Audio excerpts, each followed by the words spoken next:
Well, good morning, folks. Good morning. Another beautiful day. We're back at Friday. Ah, man, these weeks really go by quickly. It seems like you blink, and before you know it, the week is over. Well, praise the Lord. Another beautiful day. And we're moving forward on our little scene with Nora and Linny. So let's bring this down where you can see the whole thing. There we go. And we're doing in-betweens on this scene. So we still got a few more in-betweens, quite a few actually more in-betweens to do before this scene is at a point where we're ready to clean it up and do paint on it. So,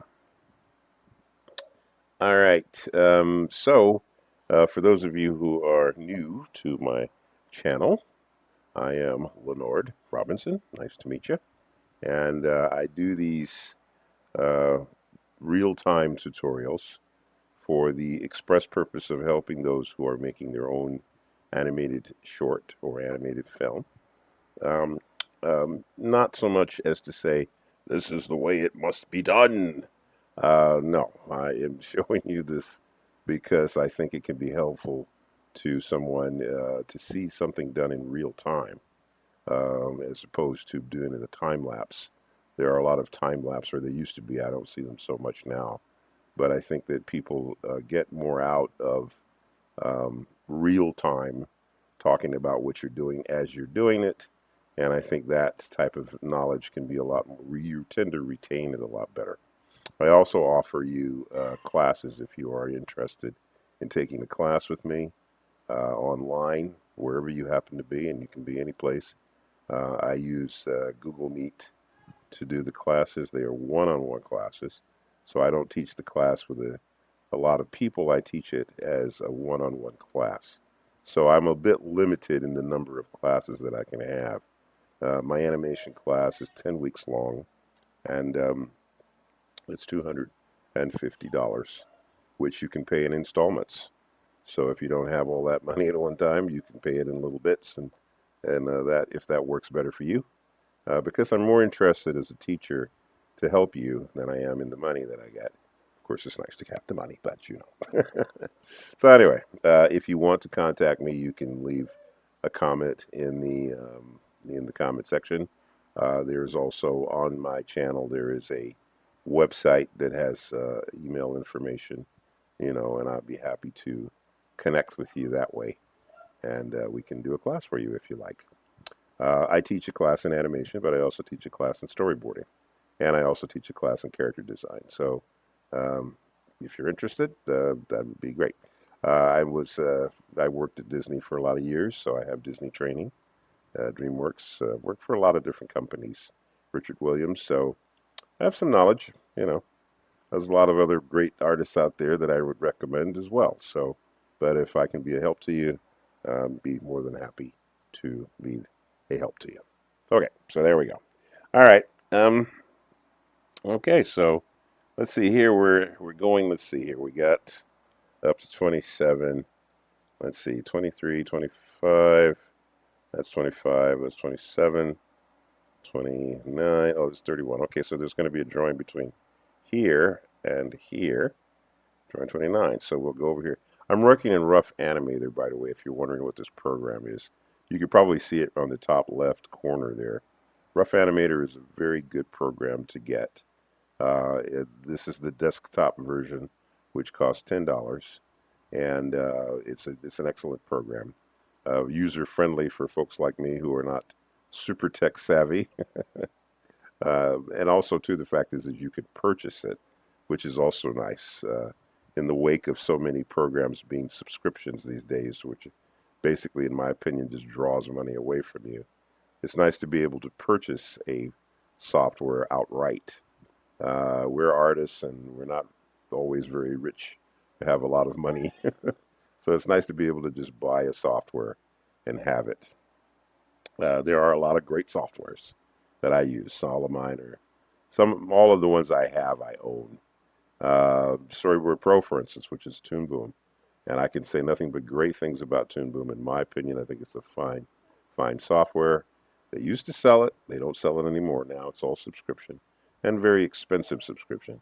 But not that it's not worth it. It's just not feasible, I think, for people to purchase it, or well, to subscribe for it because it's just very, very expensive.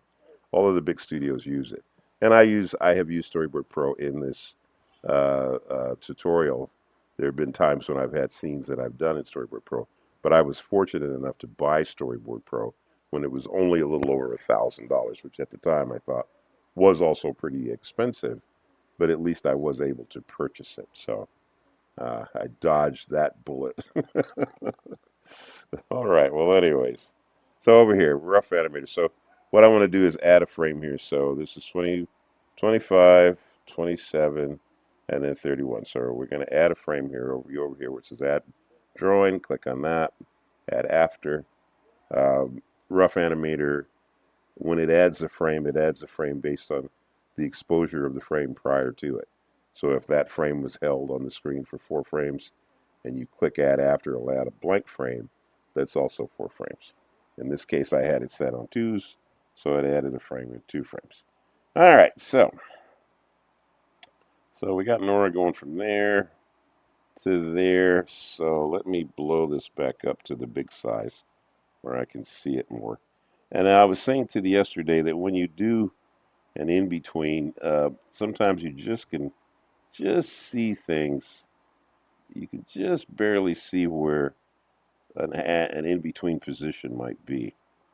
And so sometimes what you have to do is you just have to kind of lightly put something in here to indicate where the in between might be. And then you have to kind of flip the drawings, as it were, to see if it's in the right place. So you see, like I kind of roughly put Nora in here. Let's see. Let's see. So like, okay, so she's there, she's there, she's there. That's not bad. So she's going backwards, see, to there. So that's not bad. That's pretty good. Um,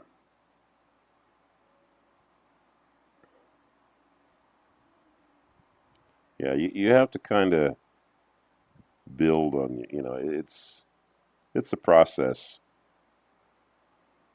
Um, as I mentioned yesterday, in the old days, we would roll the drawings. Now, you probably don't know the terminology rolling the drawings, but back in the day, when everything was done on paper, um, you use both hands to do your animation. One hand, your drawing hand, to do the line work. Your other hand to roll the drawings. And the way you rolled the drawings was you would usually had about 5 drawings on your animation board, and your pegs were on the bottom. You would roll those drawings between you. So you put a piece of paper, you put all your drawings on the pegs, you see, and then you put your hand out and you slide a drawing or a sheet of paper between each finger out of your hand, about 4 fingers, and you could roll the paper. Now you would see on the top drawing or whichever one you're making where you're going to put this new drawing, and you could roll it and you would be able to see how the drawing fit, you see, in that sequence of drawings. But see, now because we do everything with computers, um, I guess you can do that with, there is a function on here that I think does something like that.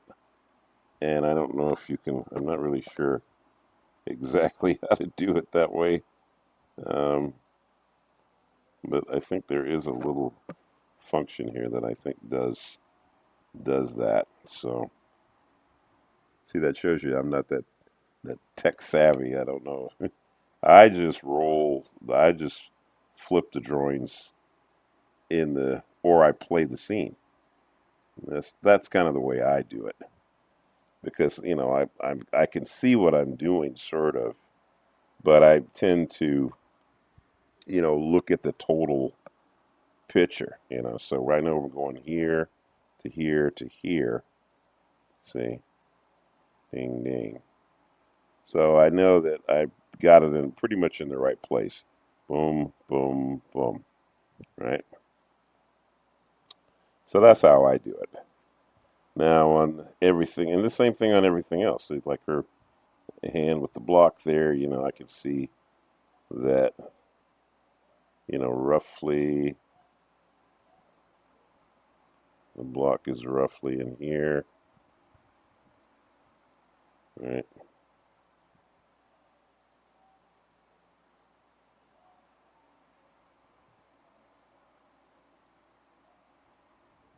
So if I go boom, boom, boom, yeah, see,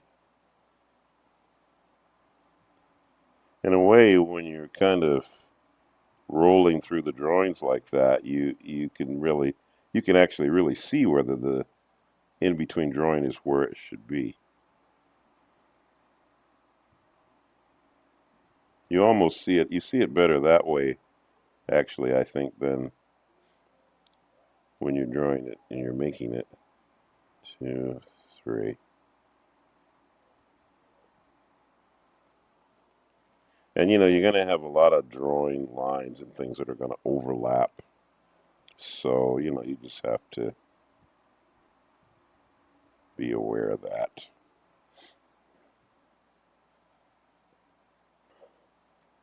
See, her shoulder comes around like so. So you're going to have, yeah, see, the shoulder's going to come out like that. 1, 2, 3. Yeah. You do each part, see, to get it right. You have to work on each part of the in between to see is it in the right place. So her leg, see if she's swinging around. And I do things like I'll grab a foot and I'll go copy, paste, and I can move the foot here, right? That works.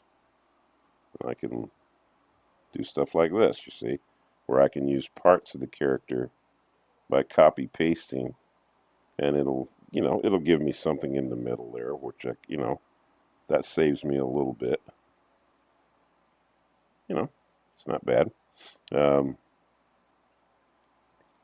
why not? Why not use the computer for how it's designed? Like this foot here, I can go copy. Whoops. Paste. And I can move the foot where I want it to go, see, like that. So boom, boom, boom. And it's in the right spot, you see. See here, her hand is going. All right, so let me get those fingers first here. Let's see.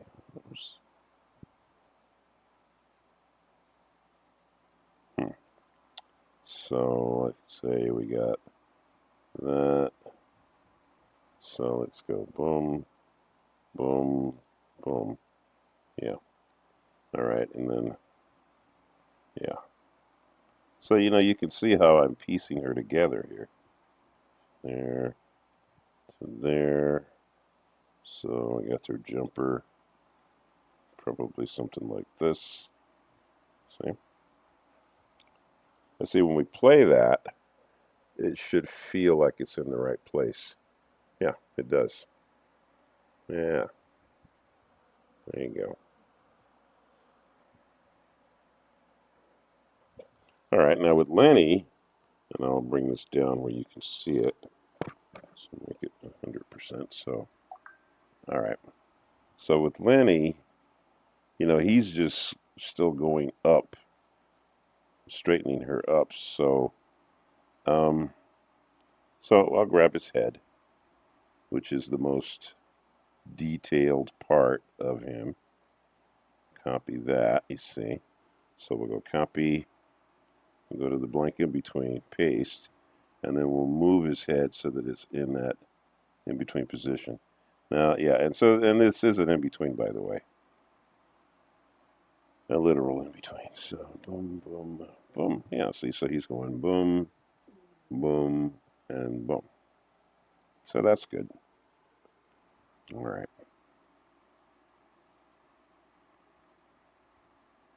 There we go. Okay. Then on his, yeah, you see he's kind of setting her up here. So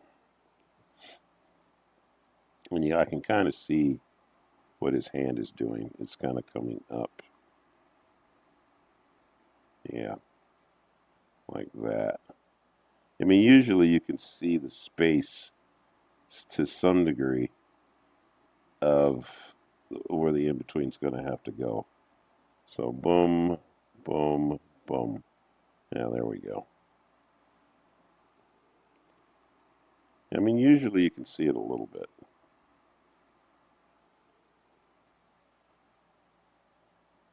There we go. And then, yeah, his arm is coming across here. There we go. And, yeah, so he's coming down there. That leg. So we can see the spaces on this in between pretty well as his foot comes away here. And same thing here. Some in-betweens, some parts of the in-between becomes really obvious where the drawing starts and stops. Okay, so there, it looks like the little jumper thing moves out of the line of sight. Yeah, so let's see, boom, boom, boom. Okay.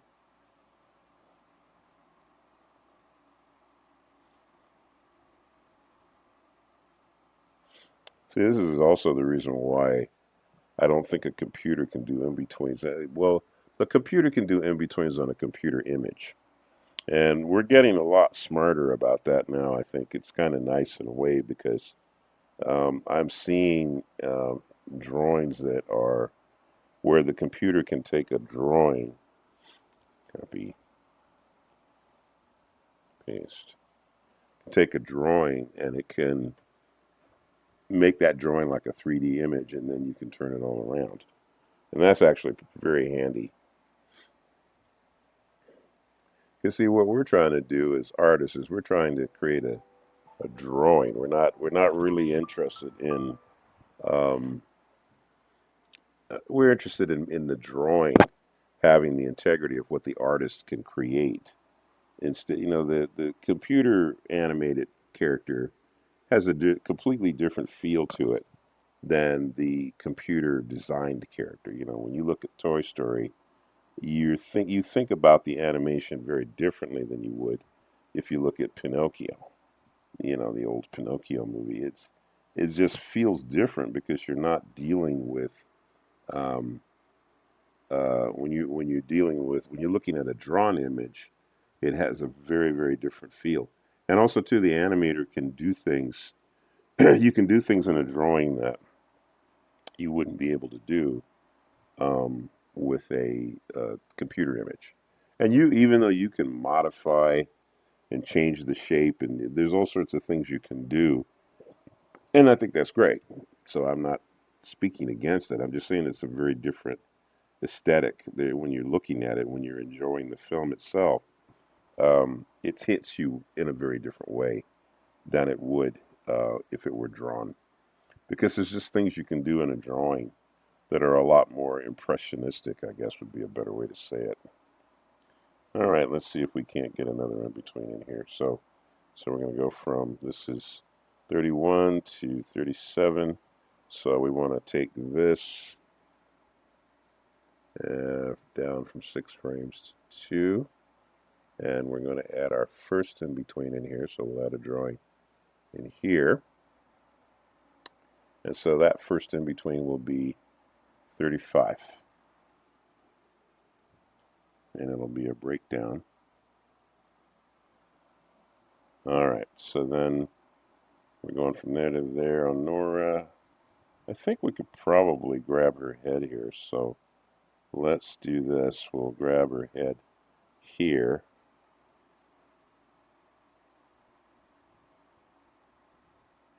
and we'll go copy.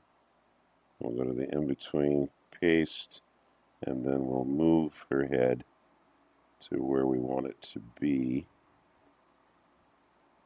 Let's see, 1, 2, 3. Yeah, I think that's right. 1, 2, 3. All right, good. All right. I could even do, let's see, 1, 2. We could even go ahead and do Lenny that way too. So let's see. Boom, boom. All right. Well, all right. So we'll grab Lenny and grab his head. Boom. Here. And we'll go copy. Go to the in-between, paste, and move Lenny's head so that it's in that in-between. So you're judging the space by where you're seeing the space of the heads, how they're separated. Yeah, 1, 2, 3. Yeah, that looks good. All right. So you want to erase out the stuff in the middle here. Get that clean. There we go. All right, and then we can start to draw in details here. So I'd say, let's see, we want to get, the block is going to be about here, there. So let's say boom, boom, boom. 1, 2, 3. Right. So now I might even have been able, let's see. Yeah, I think I could. Let's see. We could probably grab. Let's see if we can do this with her arm. So grab the arm. And we'll go copy. Go to the in-between blank space, paste, and move that arm and see if it'll fit in the right spot here. So 1, 2, 3. Oh yeah, it looks like that works. You know, I mean, if it looks like it works good, that's good. You know, I mean, you're judging most of the time with your eye as to whether something looks right. And see, this is the other thing that I mean about drawn animation as opposed to perfect computer in betweens and all that. It's like I think there's a tendency is to think that somehow the computer is better because of a level of perfection that you can have with where things go. And there certainly is a lot of advantage to that and a lot of efficiency to that. But the artistic side of it is what we, the artists, are interested in. We're always interested in, does it feel alive or whatever? And you know, some of what makes animation work the way it does is that sort of, I guess you could say, indefinable thing about what an artist can do when he draws, and he or she draws something. There's just something about a drawn image that I don't even know how to even talk. It's like it has a quality about it that you can't define it um, the same way. It's just different.